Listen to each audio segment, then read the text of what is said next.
आज हमारी English basic में पहली क्लास है। आज हम पढ़ेंगे use of is am are. देखो, इज एम आर का प्रयोग जिन हिंदी वाक्यों के अंत में है, हूं, हो आदि शब्द आते हैं वहां पर इज एम आर का प्रयोग किया जाता है। आपको पता चली गया होगा, जिन हिंदी वाक्यों के अंत में है, हूं, हो आदि शब्द आते हैं वहां पर इज एम आर का प्रयोग किया जाता है। एक वचन कर्ता, इसका मतलब होता है सिंगुलर नंबर सब्जेक्ट। वो हमारे होते हैं ही, सी, इट और किसी का नाम। भाई, हमारे सिंगुलर सब्जेक्ट होते हैं वो ही, सी, इट और किसी का नाम होते हैं। इनके साथ इज का प्रयोग होता है। इसके बाद बहुवचन कर्ता, इसको इंग्लिश में बोलते हैं प्लूरल नंबर सब्जेक्ट। वो हमारे आई, वी, यू, दे में आई के साथ एम का प्रयोग करते हैं और वी, यू, दे में तथा जहां एक से अधिक हो वहां पर आर का प्रयोग करते हैं। और सबको पता ही होगा कि एक सेंटेंस में या ये कहें कि एक यूज ऑफ में दो तीन तरह के वाक्य बनाना होता है। जैसे कि पहला साधारण, जिसको बोलते हैं साधारण साधारण वाक्य। इंग्लिश में इसको बोलते हैं सिंपल सेंटेंसेस। सिंपल सेंटेंसेस, जैसे कि मैं एक वाक्य लिख दूं,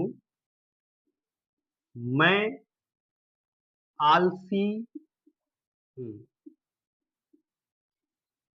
मैं आलसी हूं। ये वाक्य आपने लिखा है, मैं आलसी हूं। इस वाक्य को आपको इंग्लिश में ट्रांसलेट करना है। तो सबसे पहले सब्जेक्ट कर्ता प्लस लिंकिंग वर्ब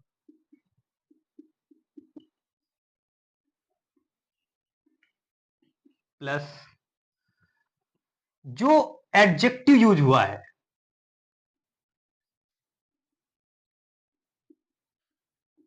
एडजेक्टिव आपको पता ही होगा, जो सब्जेक्ट के विषय में कुछ बताएं।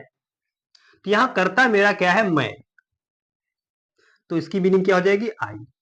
हमने अभी लिखाया है कि प्लूरल नंबर सब्जेक्ट में आई के साथ एम का प्रयोग करते हैं। तो यहां पर क्या हो जाएगा, am as a linking verb का प्रयोग होगा। क्योंकि आई के साथ एम के साथ यदि कोई सहायक क्रिया यानी हेल्पिंग वर्ब आ जाती है, सॉरी मेन वर्ब आ जाती है, तो ये हमारी हेल्पिंग वर्ब हो जाएगी। यदि एम के साथ कोई एडजेक्टिव आ रहा है तो ये मेरा क्या है, लिंकिंग वर्ब हो जाएगा। तो एम, अब इसमें क्या लिखा है, आलसी। आलसी की मीनिंग होती है लेजी। तो ये क्या हो जाएगा, आई एम लेजी। आपका वाक्य बन जाएगा। दूसरा इसी में देख लेते हैं, तुम गरीब हो।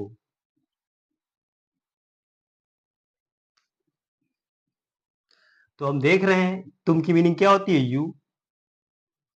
यू के साथ लिंक और क्या लगेगी, आर। मैंने लिखा दिया है, यू आर।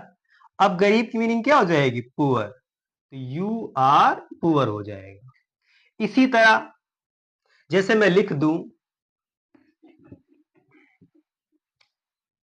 राम एक अच्छा लड़का है है तो वाक्य, राम किसी का नाम है, मैंने लिखा दिया है किसी नाम के साथ इज का प्रयोग होता है। तो राम इज, अब क्या है, एक अच्छा लड़का। तो Ram is a good boy. ये हमारा सेंटेंस हो जाएगा। तो ये मेरे साधारण वाक्य समाप्त होते हैं। अब हम सीखेंगे दूसरी प्रकार के वाक्य, जिसको इंग्लिश में बोलते हैं, हिंदी बोलते हैं नकारात्मक वाक्य।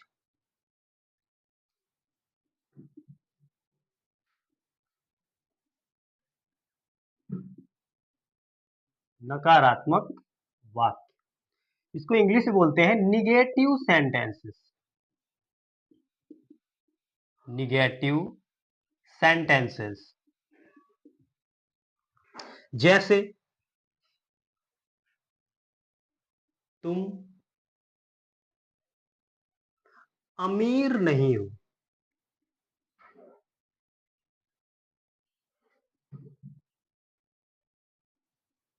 तुम अमीर नहीं हो। एक्चुअली ये बात है कि जिस वाक्य में नहीं आ जाएगा तो वाक्य नकारात्मक हो जाएगा। तो इसको कैसे बनाएंगे, ट्रांसफर करेंगे भाई। तो पहले हमें क्या लिखना है, कर्ता plus linking verb, linking verb plus not plus adjective.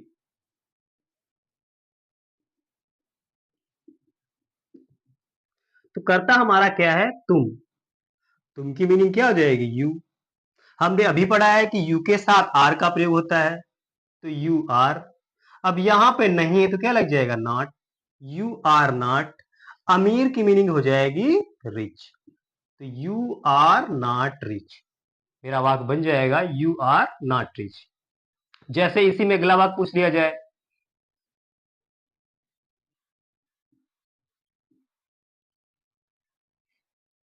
Sita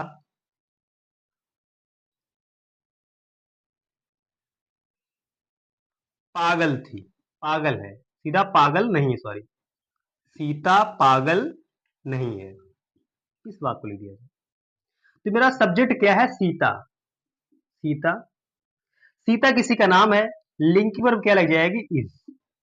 उसके बाद नहीं है तो क्या लग जाएगा, नॉट। सीता इज नॉट, पागल की मीनिंग क्या होती है, मैड, हो जाएगा सीता इज नॉट मैड। तो इस तरह से हमारे नकारात्मक वाक्य समाप्त होते हैं। अगला, अगले प्रकार के वाक्य पढ़ेंगे, वो हमारे हैं प्रश्नवाचक वाक्य। प्रश्नवाचक वाक्य, कौन से वाचक वाक्य भाई, प्रश्नवाचक वाक्य। इनको इंग्लिश में बोलते हैं इंटरोगेटिव, इंट्रोगेटिव सेंटेंसेस। क्या बोलते हैं भाई, इंट्रोगेटिव सेंटेंसेस बोलते हैं। पहला प्रकार पढ़ेंगे हम, क्या, क्या हम चालाक हैं। क्या हम चालाक हैं। क्या हम चालाक हैं। क्या हम चालाक हैं। देखो, जब भी पहला वाक्य, जब भी कोई प्रश्नवाचक वाक्य क्या से शुरू हो, तो हमें क्या की मीनिंग नहीं लिखनी होती है भाई। क्या की मीनिंग हमें नहीं लिखनी है, तो उसकी जगह पर हमें क्या लिखना है, जो हमारा सब्जेक्ट है उसके अनुसार लिंकिंग वर्ब का प्रयोग करना है। तो इसका मतलब पहले हमारा नियम क्या हो जाएगा, लिंकिंग वर्ब प्लस कर्ता प्लस एडजेक्टिव,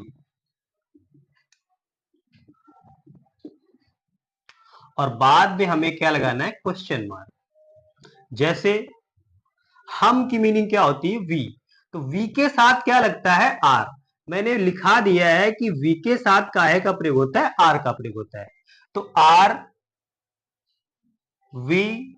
अब चालाक की मीनिंग सबको पता ही होगी, क्लेवर होती है, क्लेवर, तो आर वी क्लेवर। जैसे इसी में आ जाए, क्या वह ईमानदार है। क्या वह ईमानदार है। जैसे अगला सेंटेंस हमारा है, क्या वह ईमानदार है। तो देखते हैं इस वाक्य को, क्योंकि अब देख रहे हैं शुरू में क्या है, तो क्या की मीनिंग हमें लिखना नहीं है, ही के साथ हमारा जो लिंकिंग वर्ब होता है वो इज होता है। क्या हो जाएगा? इज। फिर सब्जेक्ट मेरा क्या है? ही, तो इज ही। और ईमानदारी की मीनिंग होती है ऑनेस्ट, तो इज ही ऑनेस्ट हो जाएगा। ये हमारा बिल्कुल सही बना हुआ है। इसके बाद इसी में हम सेकेंड टाइप पढ़ेंगे। दूसरा कौन सा होता है? जैसे सेकेंड इसमें पढ़ेंगे, तुम पागल क्यों? तुम पागल क्यों हो? तुम पागल क्यों हो? देखो, जब मैंने पढ़ा सब शुरू में क्या है तो क्या की मीनिंग नहीं लिखी जाती है, और उसके अनुसार अनुसार कर्ता के अनुसार लिंकिंग प्रयोग हो जाती है। लेकिन जब हमारा प्रश्नवाचक शब्द वाक्य के बीच में आ जाए तो फर्स्ट ऑफ ऑल मुझे नियम क्या बनेगा? पहले प्रश्नवाचक शब्द की अंग्रेजी लिखी जाएगी। प्रश्नवाचक शब्द की अंग्रेजी प्लस लिंकिंग वर्ब प्लस कर्ता प्लस एडजेक्टिव क्वेश्चन मार्क। जैसे इसमें क्यों शब्द आया है, क्योंकि मीनिंग होती है वाई, तो वाई पहले लिख देंगे। अब यू के साथ लिंकिंग वर्ब लगती है आर, तो वाई आर। तुम की मीनिंग यू होती है, वाई आर यू। और पागल की मीनिंग होती है मैड, तो वाई आर यू मैड। इसी में कभी कभी एक वाक्य और आ जाता है नॉट वाला। जैसे रमेश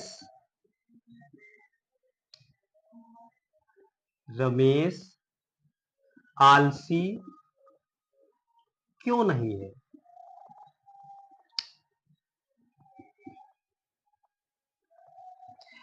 रमेश आलसी क्यों नहीं है? ठीक है, नियम वैसे ही है। पहले क्यों की मीनिंग क्या हो जाएगी? वाई। और रमेश मेरा सब्जेक्ट है तो इसके साथ लगेगा इज, तो why is Ramesh, why is Ramesh. अब यहां पर नहीं शब्द आया था इसलिए क्या लग जाएगा? नॉट। तो वाई इज रमेश नॉट आलसी की मीनिंग होती है लेजी, तो ये वाक्य मेरा बन जाएगा why is Ramesh not lazy. तो हमने इस इजएमआर में तीनों तरह के वाक्य पढ़ लिए हैं। यदि हमारे द्वारा पढ़ाया गया जो लेसन है यूज ऑफ इजएमआर, यदि आपको पसंद आया हो तो हमारा चैनल है 12 वाले सर जी को आपको यूट्यूब पर अच्छे से अच्छे कमेंट, फॉलो और सब्सक्राइब करना है, जिससे हम और मोटिवेट हो और हम नए नए वीडियो आगे इसी सीरीज में लाते रहें। और आपको बता दिया जाए कि आप लोग हमारे चैनल को सब्सक्राइब कर लीजिए। धन्यवाद।